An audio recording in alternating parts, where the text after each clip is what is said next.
Before Google, the internet was chaos. Imagine this, a digital jungle with no map, no compass, and no clue where to start. You'd type in a question and get pages of garbage. Finding what you actually needed, that felt like searching for buried treasure in the dark. And then, 2 college students changed everything. Armed with caffeine, curiosity, and an algorithm scribbled on a whiteboard, they built something that would literally rewire how humanity finds answers. They weren't chasing fame or fortune, they just wanted to clean up the internet. What started in a tiny dorm room at Stanford became one of the most powerful companies in human history. This isn't just a story about a search engine. It's about how 2 dreamers built the brain of the modern world. The dorm room dream. Meet Larry Page and Sergey Brin, 2 PhD students at Stanford in the mid-1990s. Larry was the quiet thinker, obsessed with patterns and possibilities. The kind of guy who looked at a messy whiteboard and saw an algorithm waiting to be discovered. Sergey was the opposite, energetic, opinionated, and full of ideas. Together, they were oil and fire, constantly debating but always pushing each other forward. They met by chance during Sergey's campus tour and immediately argued. But those arguments turned into brainstorming sessions that lasted until dawn. At the time, the internet was exploding, but finding useful information was nearly impossible. Early search engines like Yahoo and AltaVista were basically keyword dumpers. They didn't understand relevance. Larry and Sergey looked at that mess and thought, there has to be a better way to organize this chaos. Their idea? A system that ranked websites not just by what they said, but how the rest of the internet valued them. Their nights turned into experiments. Their dorm became a data lab. And that's when Backrub was born. The Birth of PageRank. Yeah, their project was actually called Backrub because it analyzed the backlinks between pages. Catchy? Not really. But behind the odd name was pure genius. Larry's brainchild was PageRank, a new algorithm that looked at the web like a network of trust. Every link from one site to another was a vote.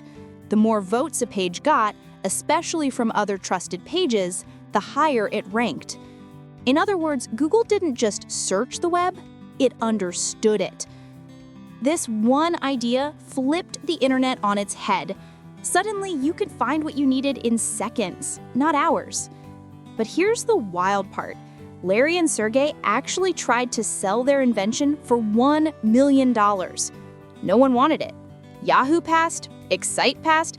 Everyone thought search wasn't worth much money. So they kept it. Best rejection in business history. The garage startup. By 1998, Backrub had evolved into Google, a play on the word Google, meaning a 1 followed by 100 zeros. A name as big as their ambition. To officially launch, they needed funding. Enter Andy Bechtolsheim, co-founder of Sun Microsystems. After a 5-minute demo, he wrote them a check for $100,000 on the spot, made out to Google Inc., a company that didn't even exist yet. Their HQ? Susan Wojcicki's garage in Menlo Park, California. Susan, by the way, would later become the CEO of YouTube. Inside that garage, surrounded by cables, pizza boxes, and borrowed furniture, the team coded the foundation of the modern internet. They were building a revolutionary product, but had one massive problem. How do you make money from a search engine? AdWords, the money machine. Enter AdWords in 2000, Google's answer to the monetization problem. Instead of annoying pop-ups or spammy banners, Google introduced relevant ads. Businesses could bid on specific keywords. You only paid when someone clicked your ad. It was elegant, it was fair, and it printed money. Within years, AdWords became the backbone of Google's empire, turning every search into a business opportunity. But Google's founders weren't content. They wanted to build tools that would touch every part of your life, not just search. And so began Google's golden era, an explosion of innovation that would redefine the internet itself. Conquering the web. Gmail, Maps, and YouTube. The 2000s were pure momentum. In 2004, Google launched Gmail, offering 1 gigabyte of free storage, when competitors offered just 2 megabytes. People thought it was a typo. It wasn't. It was the future. Next came Google Maps, turning every smartphone into a navigation device. Remember when we printed directions on paper? Google killed that overnight. And then the big one. In 2006, Google acquired YouTube for $1.65 billion. Everyone said they overpaid. Today, YouTube is worth over $150 billion. Not a bad deal. Google wasn't just part of the internet anymore. It was the internet. But behind the scenes, something huge was brewing. A device revolution that would take Google out of your computer and into your pocket. The Android era.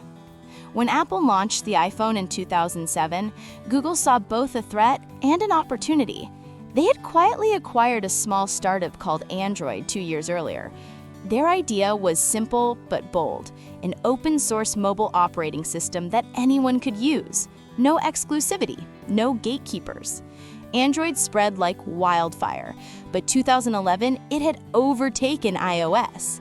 Today, over 3 billion devices run Android.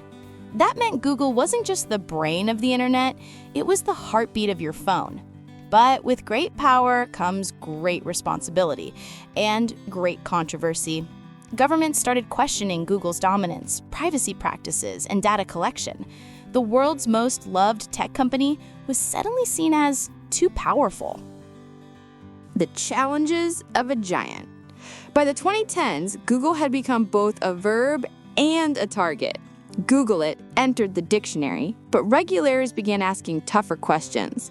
Antitrust lawsuits popped up in the US, EU, and beyond.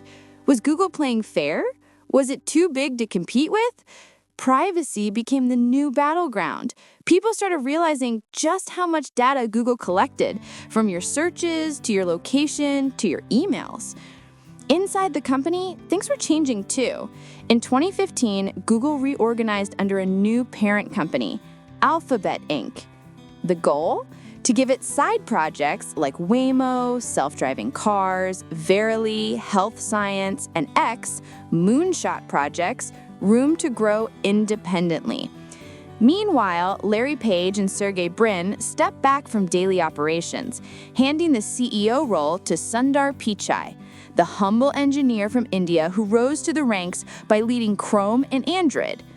Sundar became the calm voice of a company grappling with scale, ethics, and AI. Beyond search, the AI future. Today, Google's mission goes far beyond search. They're at the frontier of artificial intelligence, building models like Gemini, advancing DeepMind's AlphaFold, and pioneering quantum computing. Their goal?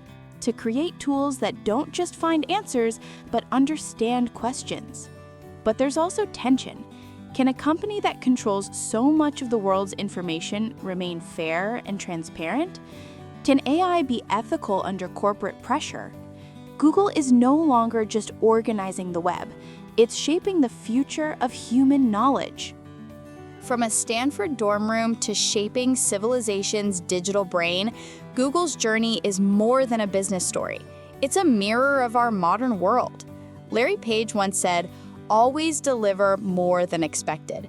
And maybe that's why Google became what it is, the invisible hand behind how we learn, navigate, and think. What started as a dream to make the internet less messy became the machine that organizes humanity itself. And that, my friend, is the unbelievable story of Google, the search that changed everything.